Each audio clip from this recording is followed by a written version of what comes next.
Hello everyone, खमागणी and welcome to the world of stories. फिर से मैं आप लोगों के सामने एक और रियल सुपरनैचुरल एक्सपीरियंस लेकर। सबसे पहले तो आप सभी को हमारे 77वें गणतंत्रता दिवस यानी रिपब्लिक डे की ढेर सारी शुभकामनाएं, क्योंकि ये रिपब्लिक डे स्पेशल स्टोरी है। तो कमेंट सेक्शन में जय हिंद लिखना बिल्कुल ना भूलें। और आज जो कहानी मैं आपको सुनाने वाला हूँ वो इतिहास में कहीं दब गई थी और आप लोगों ने आज तक ये कहानी सुनी नहीं होगी।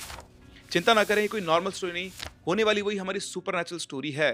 और ये बात है 1857 यानी 1857 की, जब भारत में, जिसे आप कह सकते हो कि भारत में पहली बार स्वतंत्रता संग्राम शुरू हुआ था। एक रेवोल्यूशन आया था जिसे 1857 की क्रांति कहा जाता है।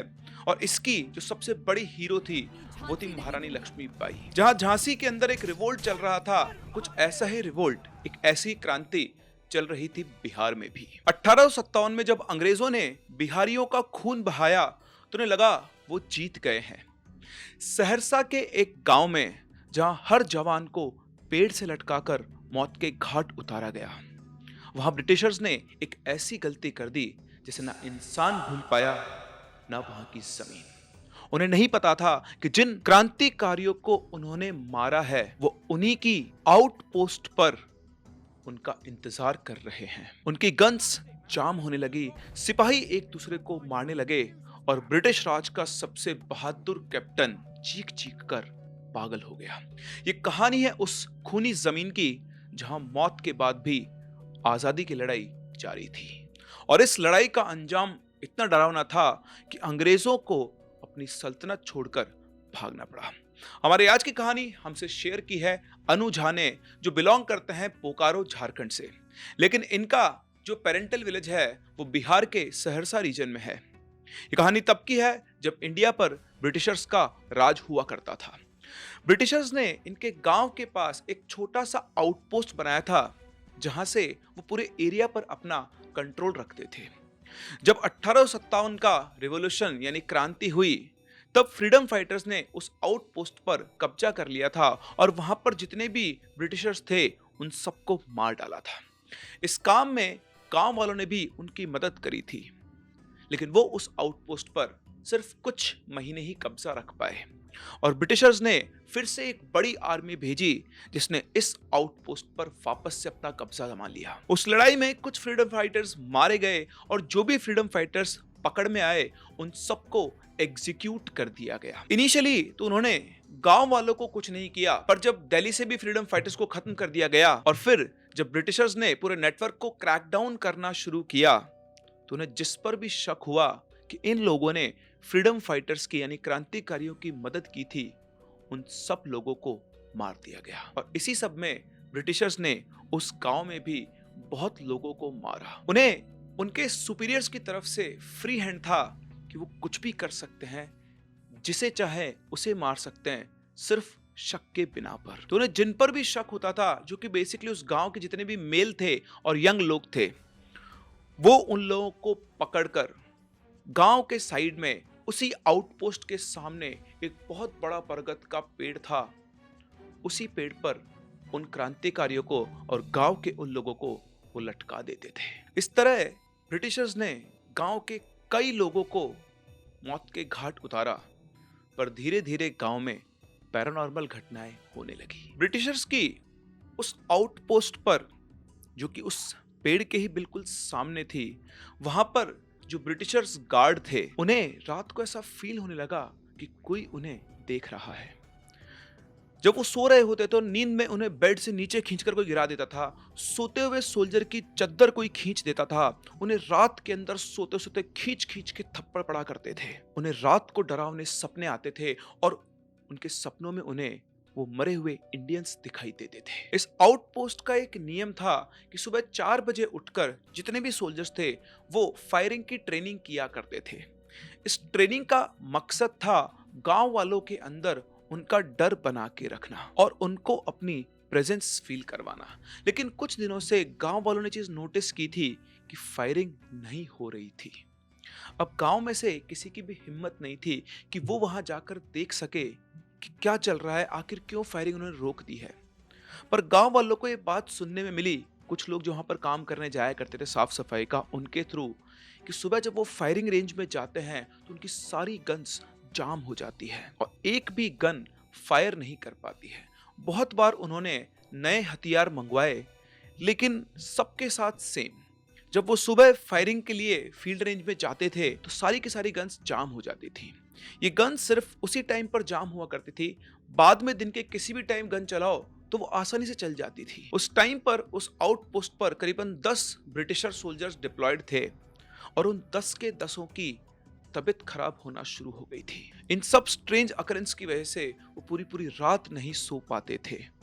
उनके नाक से खून निकलना बहुत नॉर्मल सी बात हो गई थी और सबके शरीर धीरे धीरे वीक होने लगे थे। उन्हें ये शक होने लगा, क्योंकि वो पैरानॉर्मल तो विश्वास नहीं करते थे, कि उनके खाने पीने के सामान में या तो कोई जहर मिला रहा है, कोई स्लो पॉइजन, या फिर कुछ ऐसी चीज जिससे इन सोल्जर्स की हेल्थ खराब हो रही है। ऑल्दो उन लोगों का खाना तो उनके ही लोग बनाते थे, लेकिन बाकी जगह पर सर्वेंट्स थे जो उनकी हेल्प किया करते थे।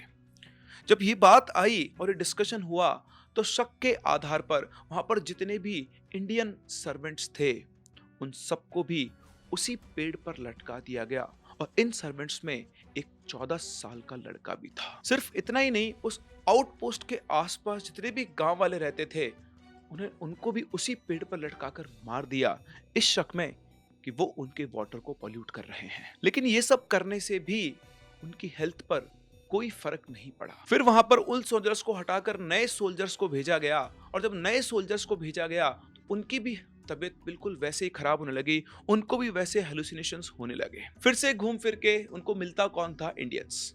उनको ये लगा कि आउटपोस्ट के आसपास के गांवों में जो इंडियंस रहते हैं उनके अंदर कोई ना कोई तो बीमारी फैल रही है और उसकी वजह से यहाँ पर भी उनके अंदर संक्रमण फैल रहा है। तो उन्होंने आसपास के 2-3 किलोमीटर के अंदर जितने भी गांव या लोग रहते थे उन सबको ऑर्डर दिया कि एक दिन में सब अपना घर छोड़कर चले जाएं, वरना सबको मौत के घाट उतार दिया जाएगा। बेचारे क्या करते, डर के मारे अपना सारा सामान अपने घर में छोड़कर थोड़ी बहुत चीजें लेकर वो लोग कहीं और बसने के लिए चले गए। इसके बाद ब्रिटिशर्स को लगा कि इससे उनकी प्रॉब्लम खत्म हो जाएगी, लेकिन ऐसा कुछ नहीं हुआ।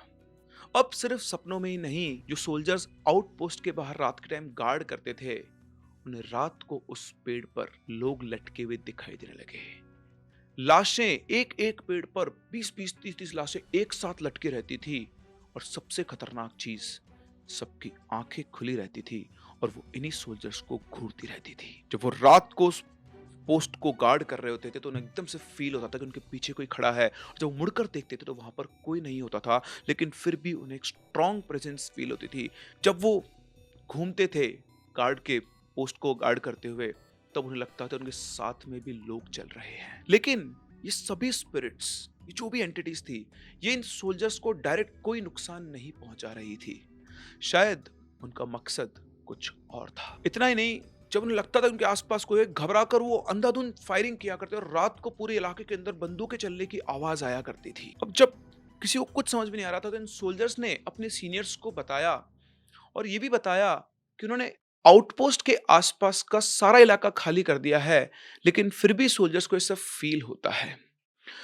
सीनियर्स ने उनसे कहा कि हो ना हो वहां पर जो कुछ बागी लोग बचे हैं वो ये सब कुछ कर रहे हैं। सीनियर्स की बात कुछ हद तक बिल्कुल सही भी थी कि यहाँ पर जो भी कुछ हो रहा था वो क्रांतिकारी ही कर रहे थे, लेकिन वो क्रांतिकारी जो जिंदा नहीं थे, जो मर चुके थे। अब धीरे धीरे चीजें इनके साथ और बढ़ने लगी और फिर आई एक रात।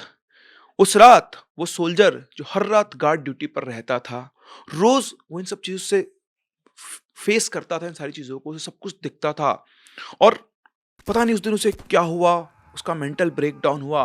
उसने अपने सामने खड़े अपने सोल्जर साथी को गोली चला के मार दिया। अब जब ये खबर इनके सीनियर्स के पास पहुंची तब उन्हें समझ में आया कि मैटर कितना सीरियस है। उन्होंने उस आउटपोस्ट पर रहने वाले सारे सोल्जर्स को छुट्टी पर भेज दिया और एक नया फ्रेश बैच उस आउटपोस्ट पर भेजा जिसको लीड कर रहा था कैप्टन रेड। अभी जो कैप्टन रेड है ये आपको बड़ा अजीब सा नाम लग रहा होगा, लेकिन ये कैप्टन रेड बेसिकली कैप्टन लाल उसे बोला करते थे, क्योंकि 1857 की जो क्रांति हुई थी और इनके गांव के आसपास का जो भी एरिया था उसमें इस कैप्टन ने एक भी सरेंडर नहीं लिया था। जब क्रांतिकारी उसके सामने सरेंडर करने की कोशिश करते थे तब भी वो उन्हें मौत के घाट उतार दिया करता था। उसके हाथ हिंदुस्तानियों के खून से रंगे हुए थे, इसीलिए उसका नाम कैप्टन लाल या फिर कैप्टन रेड रखा गया था। एक और बात, यही वो कैप्टन था जिसने इस आउटपोस्ट को उन क्रांतिकारियों से फ्री करवाया था। जब क्रांतिकारियों ने इस आउटपोस्ट पर कब्जा कर लिया था, तो उन सारे क्रांतिकारियों को पकड़कर मारने का काम भी इसी कैप्टन रेड ने किया था। और शायद वहां पर जितनी भी आत्माएं भटक रही थी, वो इसी दिन का इंतजार कर रही थी। ऐसा लग रहा है जैसे इन आत्माओं ने वो स्ट्रैटेजी रची थी कि इनको इतना परेशान करो पर मारो मत, परेशान करो मारो मत, तब तक जब तक कि कैप्टन लाल वापस यहां नहीं आ जाए। अनु बताते हैं, इनके गांव वाले कहते थे कि वो बिल्कुल हट्टा कट्टा था और वहां आने के एक हफ्ते के बाद ही वो कमजोर पड़ने लगा था। वो जो किसी से नहीं डरता था, वो रात को सोते टाइम चिल्ला चिल्ला कर उठा करता था। उसे भी वो सारी चीजें फील होना शुरू हुई जो बाकी सोल्जर्स को फील होती थी। सोते सोते उसे खींचकर बेड से नीचे उतार दिया जाता था। कालों पर उसके चांटे चांटे पड़ा करते थे। ऐसा लग रहा था कि जो जो उससे प्रताड़ित था, वो आकर उससे बदला ले रहा है। लेकिन कैप्टन लाल बहुत ही ईगोइस्टिक ऑफिसर था, इसलिए बिना मिशन पूरा किए वो वहां से जा नहीं सकता था। और वहां रहते हुए धीरे धीरे उसने अपना मेंटल बैलेंस खो दिया। एक रात की बात है, अचानक से आउटपोस्ट से रात को करीबन 11-12 बजे के आसपास तड़ातड़ तड़ातड़ गोलियों की आवाज आने लगी। आसपास के गांवों को 4-4 5-5 किलोमीटर तक गोलियों की आवाज गूंज रही थी और हर गांव वाले का यही सोचना था कि वापस से शायद क्रांतिकारियों और इन ब्रिटिशर्स के बीच में झड़प शुरू हो गई है, या फिर उन ब्रिटिशर्स का इन लोगों को डराने का ये कोई नया तरीका है। किसी भी गांव वाले में ये हिम्मत नहीं थी कि वहां जाकर देख सके कि क्या हो। अगले 2 दिन 3 दिन 4 दिन 5 दिन 7 दिन सब कुछ शांत रहा। एक अजीब बात गांव वालों ने नोटिस की कि हर रोज पेट्रोलिंग पर जो अंग्रेज आया करते थे, पिछले 7-8 दिनों से वो नहीं आ रहे थे। लेकिन फिर भी गांव वाले उनसे बहुत डरते थे और वहां पर जाकर किसी ने भी चेक नहीं किया। फिर इसके कुछ दिनों के बाद एक दिन कुछ अंग्रेज आए और गांव वालों से मारपीट करते उनसे पूछताछ करने लगे कि बताओ आउटपोस्ट पर ब्रिटिशर्स को किसने मारा। तब जाके गांव वालों को ये बात पता चली और गांव वाले इकट्ठे होकर वहां पर पहुंचे। तो वहां जाकर उन्हें पता लगा कि उस रात जब गांव के अंदर गोलियों की आवाजें गूंज रही थी, उस रात सभी सोल्जर्स ने एक दूसरे को शूट करके मार दिया था। तब ब्रिटिशर्स को और सब लोगों को यही लगा था कि ये सोल्जर्स ने एक दूसरे को या फिर फ्रीडम फाइटर्स ने इनके ऊपर अटैक किया है और उन्हें मार दिया है। लेकिन बाद में जांच के बाद ये पता लगा कि किसी फ्रीडम फाइटर ने ही, उन सब ने आपस में ही एक दूसरे को मार दिया था। लेकिन इन सब में से एक इंसान की मौत गोली लगने से नहीं हुई थी। वो था कैप्टन लाल। उसकी लाश उसी पेड़ से लटकी हुई थी। उसकी आंखें, उसके नाक और उसके मुंह से खून निकल रहा था। और सबसे इंटरेस्टिंग बात, जिस रात ये हुआ, ये वही रात थी जब एग्जैक्टली 1 साल पहले उस 14 साल के सर्वेंट को उसी पेड़ के ऊपर लटकाया गया था। इस सवाल का जवाब किसी के पास नहीं था कि कैप्टन लाल को उस पेड़ पर किसने लटकाया, क्योंकि जितने भी ब्रिटिशर्स वहां पर थे उन सबकी मौत हो चुकी थी। जो बाकी नए ब्रिटिशर सोल्जर्स आए, जो इन्वेस्टिगेशन टीम आई, उन्होंने यही माना कि क्रांतिकारियों ने ये काम किया है और उसके बाद फिर से एक और नया बैच उस जगह पर भेजने की तैयारी की गई। लेकिन इस इंसिडेंट को सुनने के बाद सभी सोल्जर्स ने उस आउटपोस्ट पर आने से मना कर दिया। इवन दो ऑर्डर्स को डिसओबे करने का मतलब था कोर्ट मार्शल, इवन डेथ, पर उस पोस्ट पर जाने के लिए कोई भी ब्रिटिश सोल्जर तैयार नहीं हुआ। हाई कमांड ने बाद में डिसाइड किया कि इस पोस्ट को छोड़ दिया जाए और इवेंचुअली उस पोस्ट को खाली छोड़ दिया गया। आज इस बात को करीबन 150 साल से भी ऊपर हो चुके हैं। वो जो बरगद का पेड़ था वो अब खत्म हो चुका है, गायब हो चुका है।